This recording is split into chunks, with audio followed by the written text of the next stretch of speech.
Good morning, students. Welcome to all of you in our live session. देखो chapter number 3 आज हमें पढ़ना है। इलेक्ट्रोकेमिस्ट्री उसका टाइटल है। Good morning ma'am. Good morning. Good morning. Good morning Nikita. Yes, good morning student.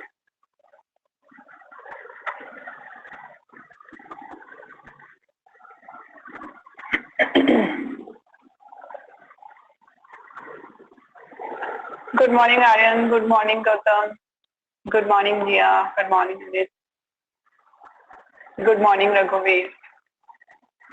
Morning ma'am. देखो कल yes good morning. कल मैंने आपसे एक सवाल पूछा था आपके व्हाट्सएप ग्रुप में।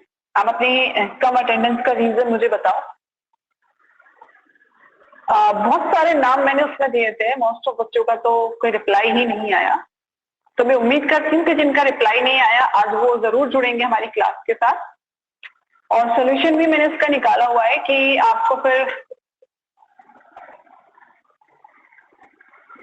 नेक्स्ट आप मंडे से फिर ना आपको आपके टीचमेंट क्लासरूम से मैं रिमूव कर दूंगी अगर आप कंटिन्यू नहीं रखते हो। तो देखो आपने classroom yes Drishti, yes Afan, yes Rajveer, very good morning. आप जुड़े हुए हो टीचमेंट के साथ तो ऑब्वियसली पढ़ाई के लिए जुड़े हुए हो, ठीक है। इस तरह जुड़ने से तो ना तो आपका होमवर्क आ जाएगा, ओके, ना ही आपकी अटेंडेंस काउंट की जाएगी। तो आप जब जुड़ रहे हो तो बेनिफिट लो, पढ़ो, ठीक है। ऐसा नहीं है कि आप बिना पढ़े या बिना टीचर की हेल्प से आप कुछ कर सकते हो ना कहीं कुछ ना कुछ सीखने को मिलता है। बहुत से बच्चे एक्सक्यूजेस दे रहे हैं कि हम और क्लासेस भी अटेंड करते हैं तो हमारी बैटरी, हमारा डेटा अलाउ नहीं करता, वो सफिशिएंट होता है। तो मेरी भी क्लास ही हो रही है। सीधा सा जवाब है कि मैं भी क्लास ही ऑर्गेनाइज कर रही हूँ आपके लिए। यहाँ भी लेक्चर आपके लिए प्रोवाइड किया जा रहा है। तो उम्मीद करती हूँ कि आप लोग इस चीज को समझोगे और ज्यादा से ज्यादा अपना कंट्रीब्यूशन दोगे अपनी स्टडीज में। तो चैप्टर नंबर 3 स्टार्ट करते हैं।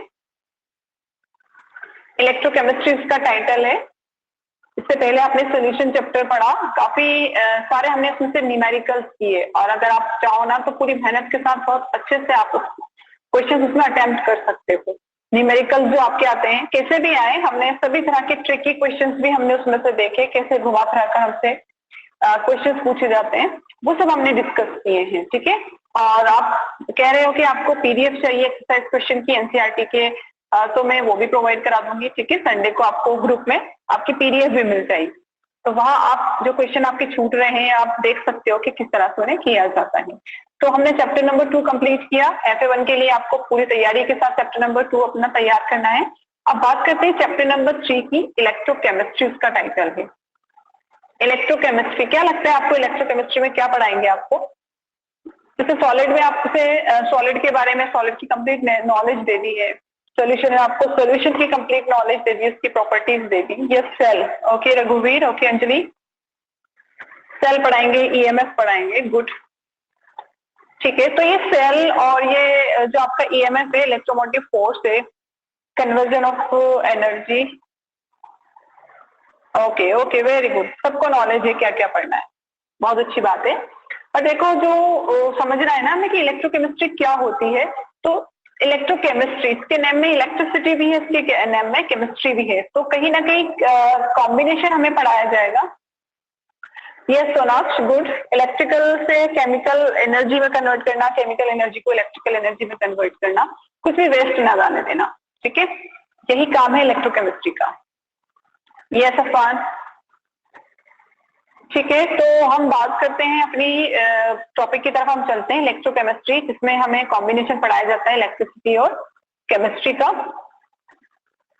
अब देखो केमिस्ट्री क्या है, क्या समझते हो केमिस्ट्री को, आप कैसे डिफाइन कर सकते हो? जो भी आपकी केमिकल है वो आप प्रोसीड करते हैं, रिएक्शन करते हैं, कोई प्रोडक्ट आपको देते हैं, तो आप कहते हो कि इनके बीच में केमिकल कॉम्बिनेशन हो रहा है, कोई रिएक्शन हो रही है, तो आप उसे केमिस्ट्री नाम दे देते हो कि इनके बीच में केमिस्ट्री हुई है, कुछ ना कुछ केमिकल एनर्जी यहाँ पर इन्वॉल्व हुई है।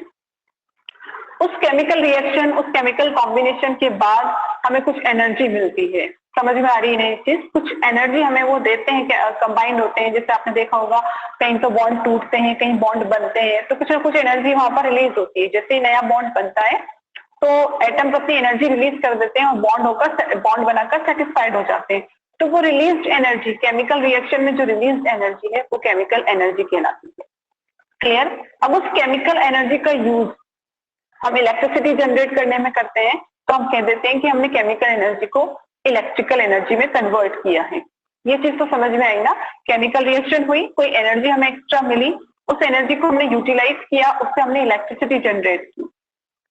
ओके, इलेक्ट्रिसिटी उससे हमने जनरेट की, तो उससे हमने नाम दे दिया कि इलेक्ट्रिसिटी जनरेट, मतलब इलेक्ट्रिसिटी हमने स्टार्ट की उस रिएक्शन को लेकर। अभी सेल आप पढ़ोगे तो आप देखोगे कि किससे केमिकल एनर्जी को आप यूज करते हो इलेक्ट्रिसिटी जनरेट करने। ठीक है, फिर उसके बाद हम बात करते हैं इलेक्ट्रिकल एनर्जी की। ठीक है, इलेक्ट्रिकल एनर्जी को केमिकल एनर्जी में कन्वर्ट करना। अभी तक तो आपने देखा कि केमिकल एनर्जी से आप इलेक्ट्रिकल एनर्जी बना रहे हो। अब इलेक्ट्रिकल से केमिकल कैसे बनाओगे? देखो, मान लो कोई रिएक्शन है, स्पॉन्टेनियस नहीं है, खुद से प्रोसीड नहीं हो पा रही, आपने सारा कॉम्बिनेशन डाल दिया, सारे रिएक्टेंट आपने डाल दिए, बट रिएक्शन नहीं हो रही है, तो उस तरह की रिएक्शन नॉन स्पॉन्टेनियस रिएक्शन होती है। आपने थर्मोडाइनमिक्स में 11th में पढ़ा है स्पॉन्टेनियस और नॉन स्पॉन्टेनियस रिएक्शन, वही रिएक्शन यहाँ पर काम आने वाली है। तो जो नॉन स्पॉन्टेनियस रिएक्शन है वो खुद से प्रोसीड नहीं होती है, उन्हें कुछ एक्स्ट्रा एक्सटर्नल असिस्टेंट चाहिए होता है, कुछ एक्सटर्नल डिवाइस चाहिए होती है जो रिएक्शन को प्रोसीड करे। तो उस एक्सटर्नल डिवाइस को या उस एक्सटर्नल फोर्स को हम नाम देते हैं इलेक्ट्रिसिटी। तो आप इलेक्ट्रिसिटी उस केमिकल रिएक्शन को प्रोवाइड कराओगे, वो इलेक्ट्रिसिटी उन केमिकल्स को इलेक्ट्रोलाइज करेगी, उनको तोड़ेगी और उन्हें फिर आगे नए केमिकल कॉम्बिनेशन की तरफ प्रोसीड करेगी। तो इस तरह से हमने उस इलेक्ट्रिकल एनर्जी को केमिकल एनर्जी में कन्वर्ट करना भी सीख लिया। तो यही सारा कॉम्बिनेशन हमें इलेक्ट्रोकेमिस्ट्री में पढ़ाया जाता है। अब कैसे हम इलेक्ट्रिकल केमिकल कहाँ करेंगे जाकर? ठीक है, ऐसा तो है नहीं कि हमारे पास जो हमारे केमिकल्स हैं या जो इलेक्ट्रिसिटी है कि वो फिजिकल चीजें हैं हमारे पास कि हम कर सकते हैं। ठीक है, तो ये सारा काम जो है हमारा कुछ पर्टिकुलर, यस भावेश सही लिख रहे हो आप, इलेक्ट्रोलाइटिक सेल। तो कुछ पर्टिकुलर हमारे पास डिवाइसेस होती है जिन्हें सेल हम नाम देते हैं, जैसे कि आप स्टार्टिंग में कह रहे थे कि सेल की हम इसमें स्टडी करेंगे। बहुत अच्छी बात है, सेल की स्टडी करेंगे। वो सेल क्या काम करते हैं? वो सेल फैसिलिटेट करते हैं केमिकल रिएक्शंस को कंप्लीट करने में, इलेक्ट्रिसिटी का यूज करके केमिकल रिएक्शन चलाने में, या केमिकल एनर्जी का यूज करके इलेक्ट्रिसिटी को बनाने में। तो सेल ही वो डिवाइस है, सेल ही वो जगह है जहां हम सारा अपना इलेक्ट्रोकेमिस्ट्री का काम करते हैं। तो सेल्स के बारे में हम पढ़ेंगे। ठीक है, तो स्टार्ट करते हैं हम इलेक्ट्रिकल केमिस्ट्री, इलेक्ट्रोकेमिस्ट्री, अरे branch of chemistry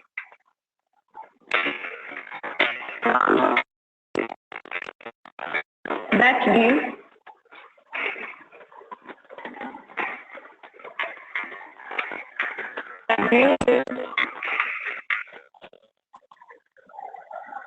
deals with the conversion of electrical energy into chemical energy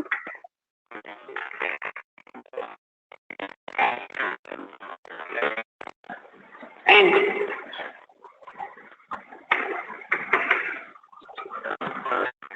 chemical energy into electrical energy।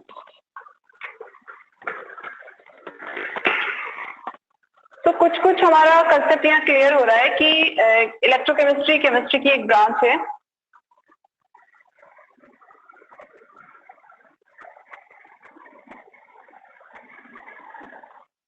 हाँ, बोर्ड के पास जाने पर होती है प्रॉब्लम, कुछ नया नहीं हो रहा है। ठीक है, इसलिए मैं कोशिश करती हूँ कि मोस्ट ऑफ कंटेंट जो मुझे बोलना है वो मैं स्क्रीन के सामने बोल लूँ।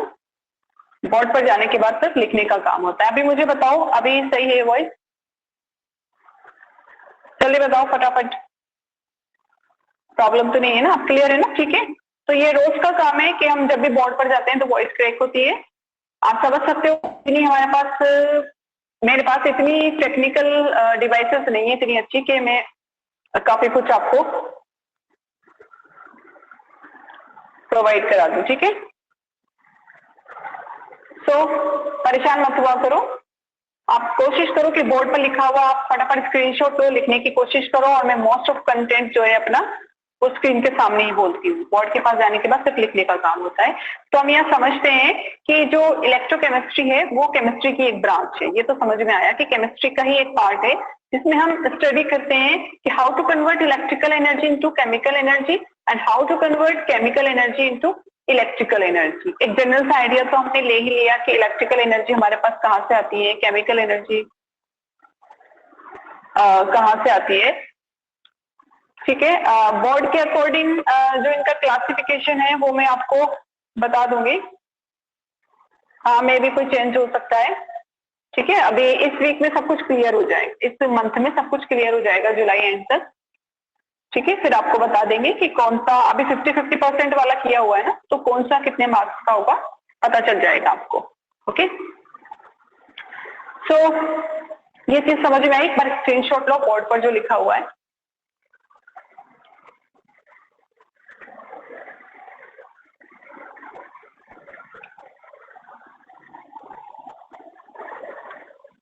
ठीक है, बात करते हैं कि केमिकल एनर्जी को इलेक्ट्रिकल एनर्जी में कैसे कन्वर्ट करते हैं, इलेक्ट्रिकल को केमिकल में कैसे कन्वर्ट करते हैं, एक बार देख लेते हैं हम।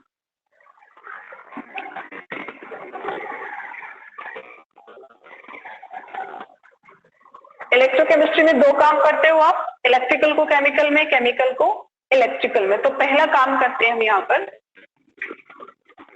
कन्वर्ट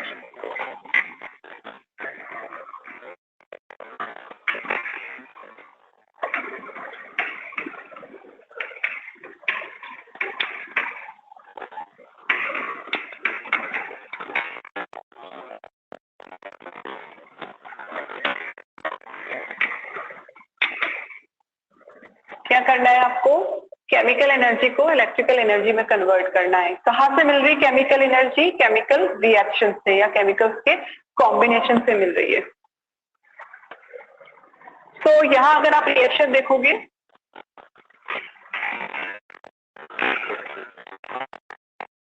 रिएक्शन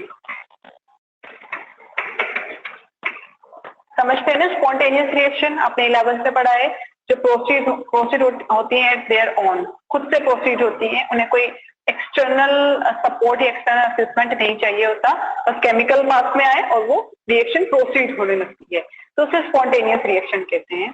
तो ऐसी स्पॉन्टेनियस रिएक्शन होने के बाद देखो, रिएक्शन खुद से कैसे रिएक्शन करेंगे, ऑब्वियसली वो काफी ज्यादा एनर्जेटिक है, बस उन्हें दिख गया सामने वाला रिएक्शन, उन्होंने रिएक्शन कर ली, ठीक है। तो फिर बॉन्ड बनेगा और बॉन्ड बनने के बाद वो स्टेबलाइज हो जाएंगे, स्टेबल हो गए, और जो उनकी एक्स्ट्रा एनर्जी थी उसे वो रिलीज कर देंगे in the form of chemical energy.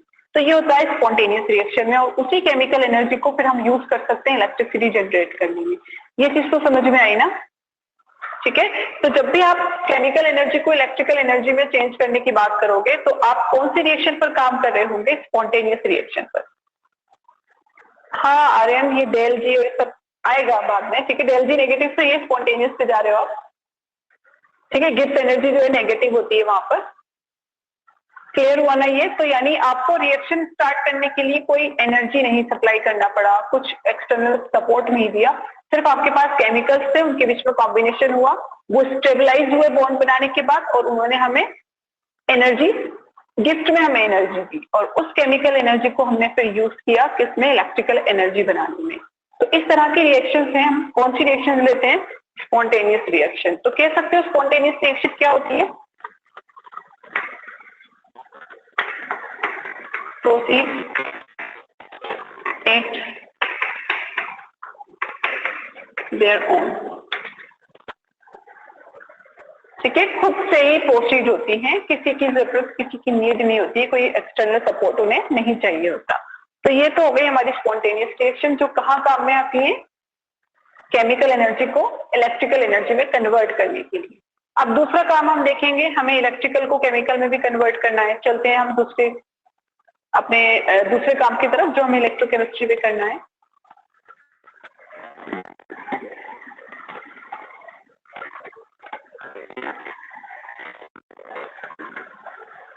Second काम जो हमें करना है कन्वर्ट।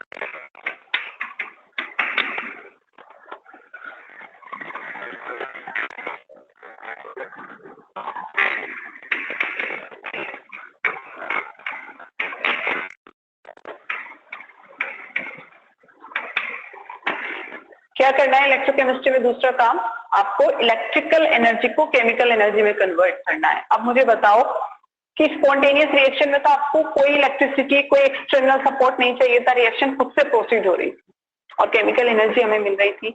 बट अब यहाँ पर इलेक्ट्रिकल एनर्जी आपको चाहिए। जैसे कि देखो, दो केमिकल आपने लिए बी, ठीक है, तो आपके पास केमिकल है। अब आप चाहते हो कि ये दोनों रिएक्शन करें, नहीं कर रहे रिएक्शन, समझ में आ रहा है ना? आप देखोगे कि ए जो है वो अपना इलेक्ट्रॉन दे और बी उस इलेक्ट्रॉन को गेन करे, ये नॉन स्पॉन्टेनियस ही आएंगे इसमें, ठीक है। आप चाहते हो कि रिएक्शन कैसे होती है? इलेक्ट्रॉन्स का एक्सचेंज ही तो होता है ना रिएक्शन में। ये तो हमारा कंसेप्ट क्लियर है बहुत अच्छे से। तो इलेक्ट्रॉन का एक्सचेंज नहीं हो पा रहा, ना तो ए बी को अपना इलेक्ट्रॉन दे पा रहा है और ना बी उसको गेन कर पा रहा है, नहीं हो रहा ये। तो हम क्या करेंगे, एक बैटरी लगाएंगे, इलेक्ट्रिसिटी प्रोवाइड कराएंगे इसको। तो वो बैटरी के थ्रू इलेक्ट्रॉन लेके बैटरी और उसको किसको प्रोवाइड करा देगी? बी को प्रोवाइड करा देगी। और इस तरह एक्सटर्नल सपोर्ट से हमारा काम होगा।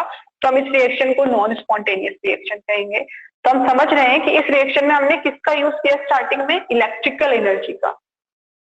अब इलेक्ट्रॉन कुछ फिजिकल कंटेंट तो है नहीं कि आपने इलेक्ट्रॉन उसमें से निकाला दूसरे को दे दिया। आप यहाँ पर आप क्या हो? हेल्पलेस हो, आप नहीं कर सकते कुछ, आपको इलेक्ट्रिसिटी चाहिए, वो काम करेगी यहाँ पर। हाँ, सोर्स, एक्सटर्नल सोर्स प्रोवाइड कराएंगे ना, वही बात कर रहे हैं। हमको एक्सटर्नल सोर्स हम इलेक्ट्रिकल एनर्जी की फॉर्म में प्रोवाइड कराएंगे। तो यहाँ देखो,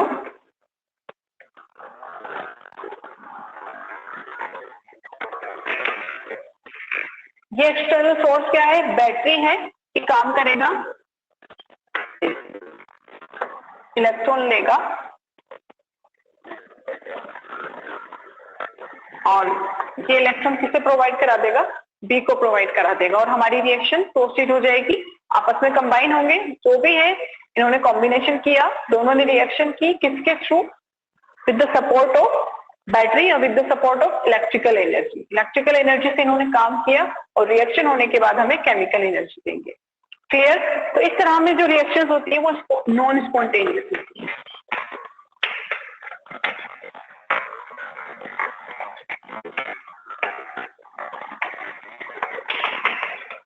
ठीक है ना, सभी समझते हैं, कुछ लिखने की जरूरत नहीं है। Non spontaneous reaction, okay, they need external support और एक्सटर्नल एनर्जी टू प्रोसीड। जिन्हें प्रोसीड होने के लिए कुछ एक्सटर्नल एनर्जी चाहिए, वो हमारी नॉन स्पॉन्टेनियस रिएक्शन है। तो इस तरह जो हमने अपनी 11th में कंसेप्ट देखी थी थर्मोडायनामिक्स की, वो हमारी यहाँ क्लियर होती है कि हमने जो नॉन स्पॉन्टेनियस और स्पॉन्टेनियस रिएक्शंस लिए उनको समझने के बाद उनका यूज हम यूटिलाइज करेंगे इलेक्ट्रोकेमिस्ट्री में। सो क्लियर हुआ ना हमारा ये सारा कंसेप्ट कि हमें इलेक्ट्रोकेमिस्ट्री में करना क्या है। जो हमने 11th में थर्मोडायनामिक्स में स्पॉन्टेनियस और नॉन स्पॉन्टेनियस रिएक्शंस पढ़ी थी, उन नॉन स्पॉन्टेनियस और स्पॉन्टेनियस रिएक्शन को अब हमें यूटिलाइज करना है और हमें किस तरफ बढ़ना है? इलेक्ट्रोकेमिस्ट्री की तरफ। क्लियर हुआ इतना कि करना क्या है? तो आगे चलते हैं। आई होप स्क्रीनशॉट ले लिया होगा सभी ने।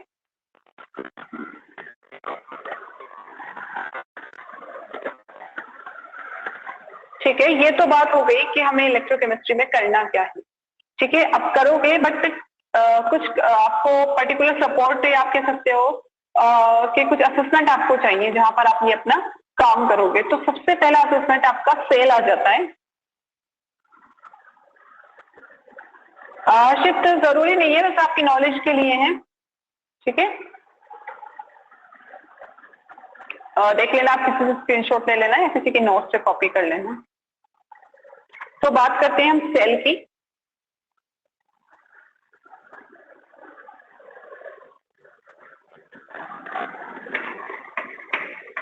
सेल, ये बायोलॉजी वाला सेल नहीं है, ये केमिस्ट्री वाला सेल है। ठीक है, सेल क्या है? यहाँ पर एक डिवाइस है जो क्या करता है? काम करता है, हेल्प करता है इलेक्ट्रोकेमिस्ट्री की। वो इलेक्ट्रोकेमिस्ट्री का जो काम क्या है? इलेक्ट्रिकल को केमिकल में, केमिकल को इलेक्ट्रिकल में, वो सारा काम करके देता है ये सेल। यानी सेल ही वो डिवाइस है, सेल ही वो जगह है जहां आपका सारा कन्वर्जन होता है। क्लियर? सेल में ही आपकी स्पॉन्टेनियस रिएक्शन होगी, सेल में ही आपकी नॉन स्पॉन्टेनियस रिएक्शन होती है। हाँ, सेल दो सेल को जोड़ दे, अकेला सेल तो कुछ काम नहीं कर सकता। आपको क्या चाहिए? आपको इलेक्ट्रॉन इधर से उधर पहुंचाने हैं, एक का ऑक्सीडेशन करना है, एक का रिडक्शन करना है, तो ऑब्वियसली सेल्स का कॉम्बिनेशन होगा, सेल आपस में जोड़ देंगे, बैटरी बन जाएंगे। तो यहाँ हम एक सेल की बात कर रहे हैं।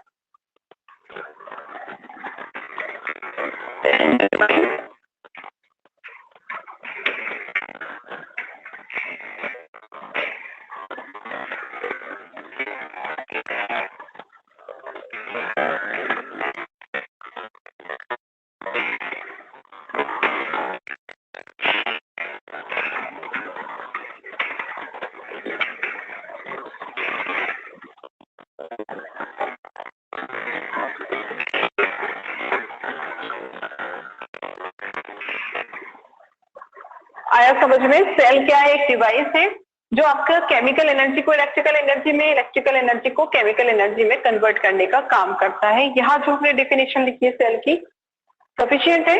आप चाहो तो वाइस वर्सा की जगह आप लिख सकते हो, cell is a device that convert chemical energy into electrical energy and electrical energy into chemical energy. Okay, अब आप बैटरी की बात कर रहे हो, तो अगर आप एक सेल दूसरा सेल, एक सेल दूसरा सेल कंबाइन कर दिया इनको, तो आप एक बैटरी बना लेते हो। और आपको पता है कि रिएक्शंस में क्या होता है कि एक केमिकल तो इलेक्ट्रॉन लूज करेगा तो दूसरा उसको गेन करने वाला होगा, यानी जिसने इलेक्ट्रॉन लूज किया उसका ऑक्सीडेशन होता है, जिसने इलेक्ट्रॉन गेन किया उसका रिडक्शन होता है। ये तो क्लियर है ना सबका कंसेप्ट ऑक्सीडेशन रिडक्शन? तो इसी ऑक्सीडेशन और रिडक्शन को कराने के लिए हमें एक से ज्यादा सेल चाहिए होते हैं, तो इसीलिए हम फिर बैटरी का यूज करते हैं। वहां पर एक सेल तो ऑक्सीडेशन करवाता है, दूसरा रिडक्शन करवाता है। क्लियर? अब बात करेंगे हम सेल की। देखो दो तरह के हम काम करते हैं इलेक्ट्रोकेमिस्ट्री में, तो सेल हमारे दो तरह के होंगे। एक तो वो सेल होंगे जो इलेक्ट्रिकल को केमिकल में कन्वर्ट करेंगे, एक वो सेल होंगे जो केमिकल एनर्जी को इलेक्ट्रिकल एनर्जी में कन्वर्ट करेंगे। उन दोनों टाइप के सेल्स के बारे में हम पढ़ते हैं।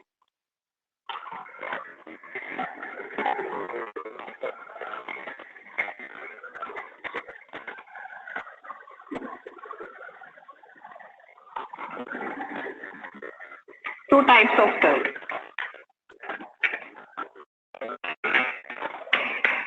दो तरह के सेल हैं इनके काम के अकॉर्डिंग।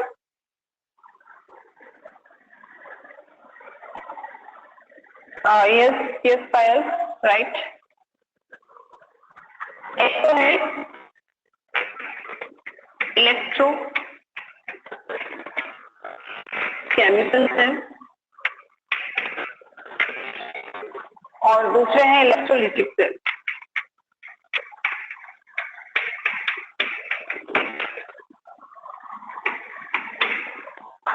और दूसरे हैं इलेक्ट्रोलिटिक सेल। स्ट्रेंथ 57 रघुवीर। अच्छा, स्टूडेंट स्ट्रेंथ बता रहे हो आप? नजर आ रहा है मुझे स्क्रीन पर। ठीक है, तो यहाँ दो टाइप के सेल हम डिस्कस करने वाले हैं। सबसे पहला हमारे इलेक्ट्रोकेमिकल सेल है। क्या काम करता है ये?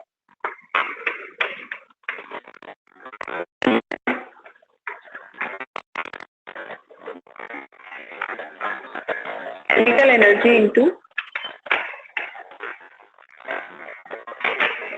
Electrical energy.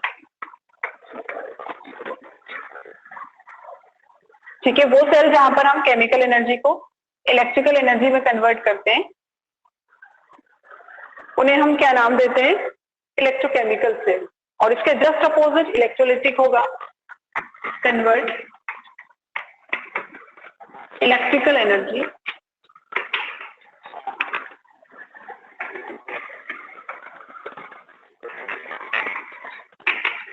इनटू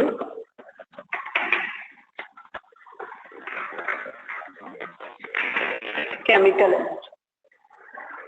देखो, जब आप लोगों ने मुझे स्ट्रेंथ बताई है तो एक बार बात कर लेते हैं स्ट्रेंथ की भी। बहुत अच्छी बात है, आप लोग ज्वाइन कर रहे हो, आप अपनी पढ़ाई पर ध्यान दे रहे हो। इसी तरह अपनी स्ट्रेंथ को, नंबर ऑफ स्टूडेंट अपना स्ट्रेंथ बनाए रखो। ओके, काफी बेनिफिशियल आपके लिए क्लासेस होंगी और काफी सारा कंटेंट आपको यहाँ से मिलेगा, क्योंकि जब आप स्कूल खुलते हैं, आप स्कूल में आओगे तो एक तो देखो बोर्ड की तैयारी हमें करनी है, नवंबर दिसंबर आप मान के चलो आपका बोर्ड होगा, उससे पहले प्री बोर्ड्स भी होंगे, आपका सिलेबस कंप्लीट होगा, रिवीजन होगा, काफी सारे काम है। तो हम जो पढ़ा हुआ मैटर है ना हमारा, उससे तो हम दोबारा नहीं पढ़ा सकते, जितना नॉलेज हम यहाँ पर ले रहे हैं वो नहीं ले सकते। सिर्फ एक जनरल आइडिया आपको दिया जाएगा रिवीजन जब करवाया जाता है, क्योंकि क्लासेस इसीलिए चलाई जा रही है कि आप इनसे एडवांटेज ले सको ना, इनका बेनिफिट ले सको। तो बहुत अच्छी बात है, आपका number, congratulation to both of you. Okay, number आपका बढ़ रहा है, बहुत अच्छी बात है, इसी तरह आप इंक्रीज रखो अपना number of student, very good. Okay, तो दो काम हमने यहाँ पर देख लिए, इलेक्ट्रिकल केमिकल, केमिकल इलेक्ट्रिकल, दोनों सेल्स अलग अलग देख लिए। ओके, अब देखो सेकेंड जो पॉइंट हमें डिस्कस करना है, इलेक्ट्रोकेमिकल सेल में किस तरह की रिएक्शंस प्रोसीड होंगी, बता सकते हो मुझे? इनके काम के अकॉर्डिंग किस तरह की रिएक्शंस ये प्रोसीड करवाएंगे? फास्ट चैट में एक बार लिखकर बता दो, इलेक्ट्रोकेमिकल सेल किस तरह की रिएक्शंस प्रोसीड करवाएंगे खुद में? Very good to all of you. Electrochemical cell में स्पॉन्टेनियस रिएक्शन प्रोसीड होती है।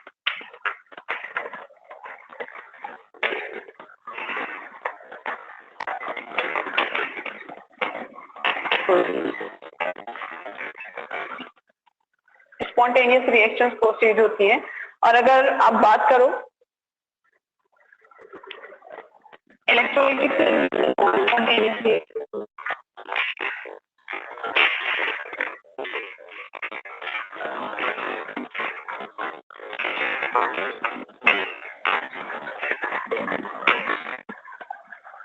ओके, तो ये दो मेजर डिफरेंस तो हो गए, और डिफरेंसेस भी हैं। एक आपको इलेक्ट्रोड पता होगा ना, इलेक्ट्रोड जानते हो सब क्या होते हैं? इलेक्ट्रोड क्या होते हैं? इलेक्ट्रोड मेटल से बने हुए कंडक्टर्स होते हैं। यस, सभी जानते हैं, बहुत अच्छी बात है। तो मैं बता दूं आपको कि इलेक्ट्रोड क्या है? मेटेलिक कंडक्टर है, मेटल से बने हुए कंडक्टर हैं जो इलेक्ट्रिसिटी को कंडक्ट करने का काम करते हैं, इलेक्ट्रॉन्स का फ्लो प्रोसीड कराते हैं, मेटल से बने हुए होते हैं। एनोड और कैथोड, वेरी गुड।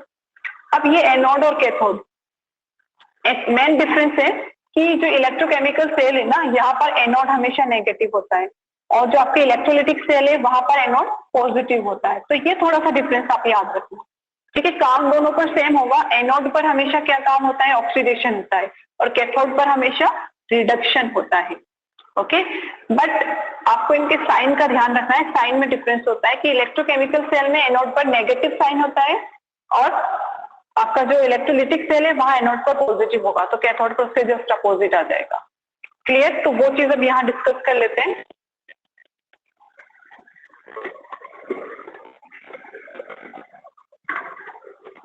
थर्ड,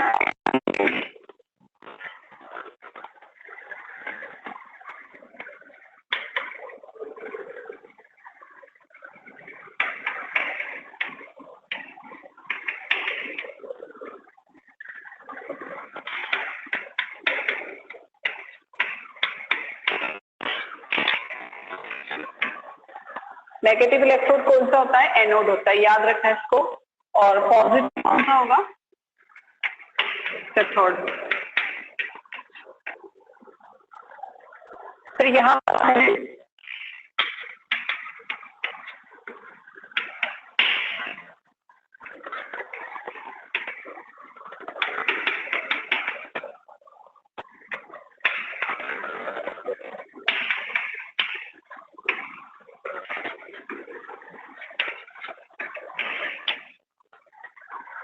आया समझ में? काम दोनों के नहीं बदलेंगे, ठीक है ना? एनोड का जो वर्क है ऑक्सीडेशन करवाना, वो ऑक्सीडेशन करवाएगा, फिर चाहे इलेक्ट्रोकेमिकल हो या इलेक्ट्रोलिटिक हो।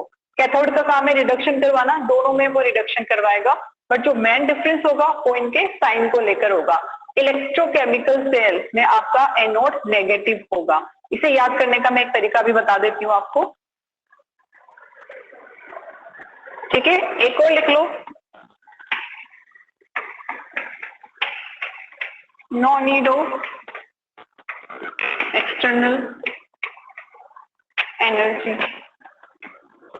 support। जब आपके इलेक्ट्रोकेमिकल सेल में स्पॉन्टेनियस रिएक्शन हो रही है तो ऑब्वियसली खुद से हो जाएंगी, कोई एक्सटर्नल एनर्जी का सपोर्ट नहीं चाहिए, जबकि नॉन स्पॉन्टेनियस में नीड एक्सटर्नल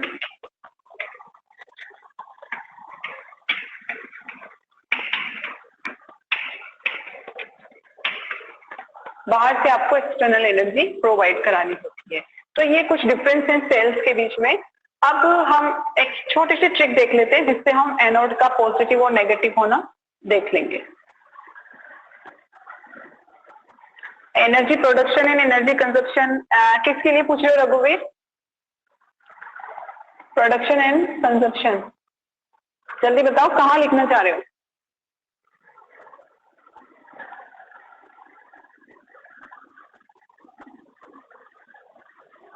डिफरेंस के लिए हाँ लिख सकते हो। इलेक्ट्रोकेमिकल सेल में obviously chemical energy electrical energy में कन्वर्ट हो रही है, तो इलेक्ट्रिसिटी जनरेट होती है, वहां पर प्रोडक्शन होता है, जबकि इलेक्ट्रिसिटी का कंजप्शन होता है। लिख सकते हो डिफरेंस में।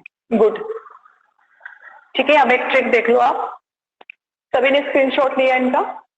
ट्रिक देख लेते हैं हम, एनोड को कैसे याद करना है आपको।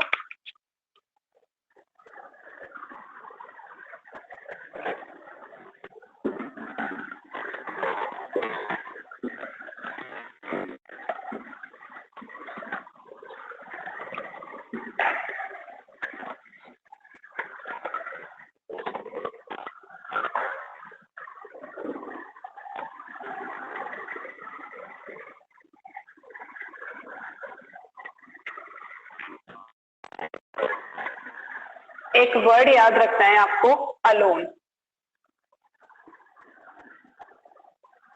एक वर्ड याद रखना है आपको, अलोन। और electrochemical,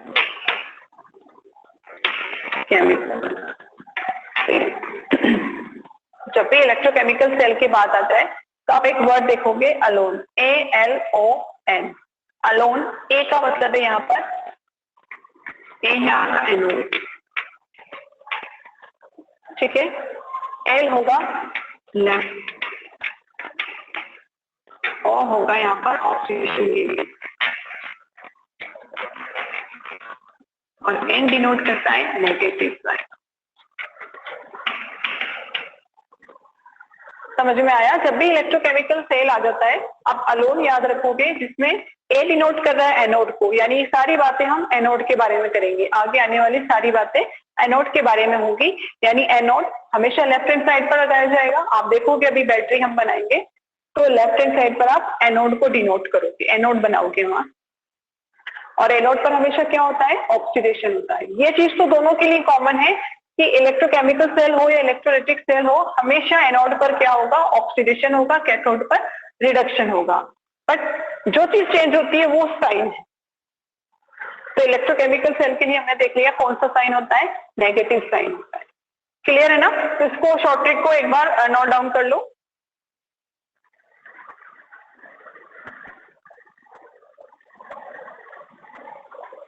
okay, take an screenshot. Okay, thank you fun. तो आगे चलते हैं, इलेक्ट्रोकेमिकल सेल हम देख लेते हैं। हाँ, लोन भी कर सकते हो सर, लोन से भी याद कर सकते हो।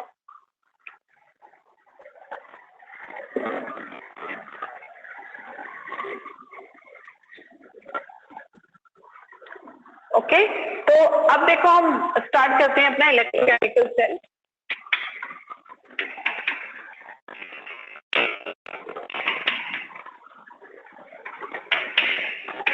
अब एक चीज और ध्यान में रखना, इलेक्ट्रोकेमिकल सेल को आप गैल्वेनिक सेल भी कह सकते हो, वोल्टिक सेल भी कह सकते हो। ये चीज ध्यान में रखना। इलेक्ट्रोलाइटिक सेल आपका इलेक्ट्रोलाइटिक सेल ही रहेगा, जबकि इलेक्ट्रोकेमिकल सेल को आप डैनियल सेल और वोल्टिक सेल भी बोलते हो। और डैनियल सेल कब बोलते हो? जब आप स्पेशली एनोड की फॉर्म में जिंक लेते हो और कैथोड की फॉर्म में कॉपर लेते हो, तो ऐसा इलेक्ट्रोकेमिकल सेल आपका डैनियल सेल कहलाता है। तो उसी डैनियल सेल का हम यहाँ पर डिस्कस करेंगे। आपके एनसीईआरटी में भी डैनियल सेल ही दिया हुआ है। तो डैनियल सेल एक तरह का इलेक्ट्रोकेमिकल सेल है जिसमें आपका एनोड तो जिंक होता है और आपका कैथोड कॉपर होता है। Clear student? तो बात करते हैं इलेक्ट्रोकेमिकल सेल की। यहां लिख लो, also called cell and called Daniell cell when, ठीक है। वोल्टिक सेल तो हमेशा बोलेंगे, और डेनियल सेल कब बोलेंगे? जबकि जिंक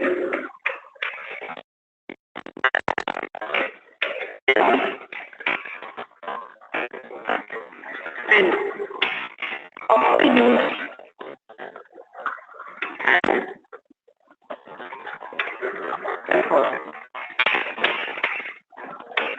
काम आपको ध्यान में रखना है। एनोड और कैथोड काम क्या है? एनोड का ऑक्सीडेशन कराना, कहीं भी ले जाओ, इलेक्ट्रोकेमिकल में ले जाओ, इलेक्ट्रोलिटिक में ले जाओ। कैथोड का काम है रिडक्शन करवाना, ठीक है। जो भी केमिकल आपने डाले एनोड पर वो ऑक्सीडेशन करेंगे, कैथोड पर वो रिडक्शन करेंगे। सिर्फ साइन में डिफरेंस होता है, इलेक्ट्रोकेमिकल में नेगेटिव होगा एनोड का और इलेक्ट्रोलिटिक में पॉजिटिव होगा। क्लियर हो गया? नेगेटिव क्यों होता है इलेक्ट्रोकेमिकल सेल में, वो अभी हमें पता चल जाएगा। सो ये चीज हमारी क्लियर हुई। अपने केमिकल सेल के बारे में लिखा आपने कि इसे डेनियल सेल और वोल्टिक सेल कहते हैं। डेनियल सेल कब कहते हैं वो चीज यहाँ डिस्कस करते हैं हम। ड्रॉ कर लेते हैं।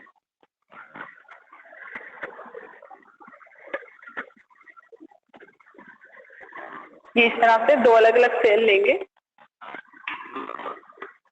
एक एनोड के लिए और एक एनोड की तरह और एक कैथोड की तरह। या आप कहोगे एक पर ऑक्सीडेशन होगा, एनोड पर ऑक्सीडेशन होता है। अंजलि अभी पता चल जाएगा, देखना आप ये चीज। अब देखो, जब आप डिस्कस कर ही रहे हो तो देखो एनोड हम बता सकते हैं। एक नया कंसेप्ट यहाँ पर आएगा हमारा इलेक्ट्रोड पोटेंशियल का, जो हम नेक्स्ट लेक्चर में डिस्कस करेंगे। आपने पढ़ा होगा 11th में भी, इलेक्ट्रोड पोटेंशियल काफी काम आता है। इलेक्ट्रोड पोटेंशियल, जिसका जितना कम इलेक्ट्रोड पोटेंशियल होगा ना, वो उतनी तेजी से अपना इलेक्ट्रॉन लूज करेगा। ओके, इलेक्ट्रॉन लूज करते ही उसका ऑक्सीडेशन हो जाएगा। तो कम इलेक्ट्रोड पोटेंशियल वाले को हम एनोड की तरह यूज करते हैं। क्यों? क्योंकि उसको ऑक्सीडेशन करना है। और ऑक्सीडेशन कब होगा? कब वो अपने इलेक्ट्रॉन लूज करेगा? जब उसके पास बहुत कम पावर, यानी जरा सी आपने उसको एनर्जी दी, उसका पोटेंशियल इतना कम था कि थोड़ी सी एनर्जी आपने उसको दी, उसने फौरन अपना इलेक्ट्रॉन लूज कर दिया। तो जिसका जितना कम इलेक्ट्रोड पोटेंशियल होगा वो उतना ही ज्यादा ऑक्सीडेशन करवाएगा अपना, ठीक है। तो इसीलिए वहां पर ऑक्सीडेशन की प्रोसेस होती है। ये आपको पोटेंशियल में समझ में आएगा, ठीक है। यहाँ हमने जिंक सल्फेट भरा हुआ है, यहाँ हमने कॉपर सल्फेट। इलेक्ट्रोलाइट समझते हो ना? इलेक्ट्रोलाइट क्या होते हैं? Electrolytic solution. एक बार बताओ मुझे चैट में,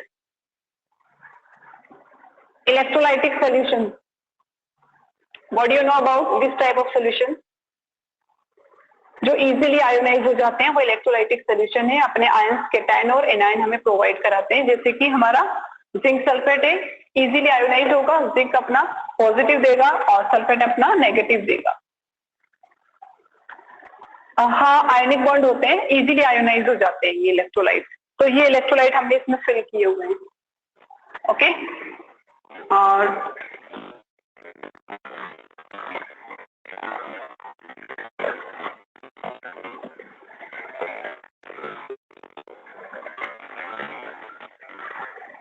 और ये हमने यहाँ पर सॉल्ट ब्रिज बनाया हुआ है, समझेंगे उसको अभी। यहाँ पर इलेक्ट्रोड डिप किए हैं, जिंक सल्फेट है तो obviously same electrode, zinc electrode यहाँ पर ले करेंगे। आप साथ ही साथ इसको ड्रॉ करते चलो, ठीक है। टाइम कम है हमारे पास आज क्लास का। और ये है आपका कॉपर इलेक्ट्रोड।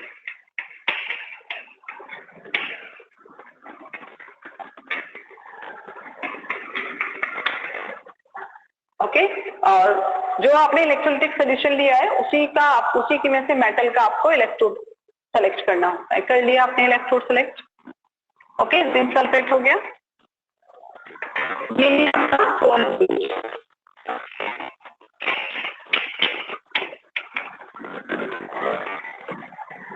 सॉल्ट ब्रिज के अंदर भी न्यूट्रल इलेक्ट्रोलाइट भरे हुए होते हैं, ऐसे इलेक्ट्रोलाइट जो कि आयोनाइज होते हैं बट रिएक्शन में जो रिएक्शन होगी ना यहाँ पर ऑक्सीडेशन और रिडक्शन उसमें पार्टिसिपेट नहीं करते। क्लियर? ये जिंक सल्फेट है, यहाँ पर आपको Zn+2 आयन देखने को मिलेंगे। ये कॉपर सल्फेट है, यहाँ पर U+2 आयन देखने को मिलेंगे। ये किसका एग्जाम्पल है? Daniell cell.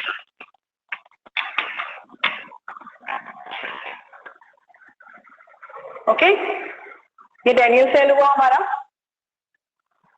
अब जो इसकी प्रोसेस है, यहाँ आपको इलेक्ट्रोलाइट कौन सा है आपका? जिंक सल्फेट है तो Zn+2 आयन होंगे, ये कॉपर सल्फेट है तो U+2 आयन होंगे। ये तो हुआ काम। अब देखो, अब स्पॉन्टेनियस रिएक्शन होनी है, ये हमारे इलेक्ट्रोकेमिकल सेल है तो हम कोई इलेक्ट्रिसिटी नहीं देंगे, हमने यहाँ पर सिर्फ इलेक्ट्रॉन निकलेंगे ना, ठीक है। किस तरह से इलेक्ट्रॉन निकल के यहाँ से जिंक से कॉपर की तरफ जा रहे हैं रिडक्शन करने, उसको मेजर करने के लिए हमने लगाया हुआ है, ठीक है। क्लियर हुआ? ये खुद से इलेक्ट्रिकल एनर्जी यहाँ पर बनेगी, कोई इलेक्ट्रिकल सपोर्ट नहीं है। दिखाई दे रहा है आपको डैनियल सेल? अब देखो यहाँ पर हमने जिंक इलेक्ट्रोड लिया है, तो अब मैंने आपको बताया कि इलेक्ट्रोड पोटेंशियल, हम नेक्स्ट लेक्चर में इसको अच्छे से डिस्कस करेंगे। पोटेंशियल यानी ताकत, इलेक्ट्रोड की ताकत। उस इलेक्ट्रोड में इतनी ताकत है, उसका इलेक्ट्रोड पोटेंशियल इतना कम है कि जैसे ही आप उसको रेडिएशन दोगे वो तेजी से अपना इलेक्ट्रॉन लूज कर देगा। समझ में आ रही है चीज? तो इस तरह जिंक और कॉपर में जब आप कंपेयर करते हो तो जिंक का इलेक्ट्रोड पोटेंशियल लोअर है, कम है, तो वो थोड़ी सी ही मतलब थोड़े से ही काम में जैसे आप उसको रखते हो, यहाँ से इसको एनर्जी मिलती है Zn+2 आयन से, तो अपना इलेक्ट्रोड लूज करता है और किसकी तरफ पहुंचाता है? कॉपर की तरफ। जबकि कॉपर का इलेक्ट्रोड पोटेंशियल अगर जिंक से कंपेयर करो तो हायर है, यानी उसे इलेक्ट्रॉन लूज नहीं करवाया जा सकता इतनी आसानी से, बहुत सारी एनर्जी देनी हो, तो ये एनर्जी देने का तो कोई काम ही नहीं है। ओके, तो कॉपर क्या करेगा? इलेक्ट्रॉन लूज नहीं करेगा, इलेक्ट्रॉन एक्सेप्ट करेगा और रिडक्शन करवाएगा। क्लियर हुआ ये?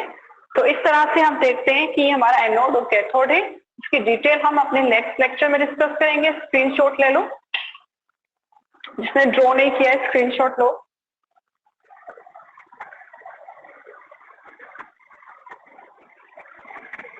ओके स्टूडेंट, मिलते हैं नेक्स्ट क्लास में।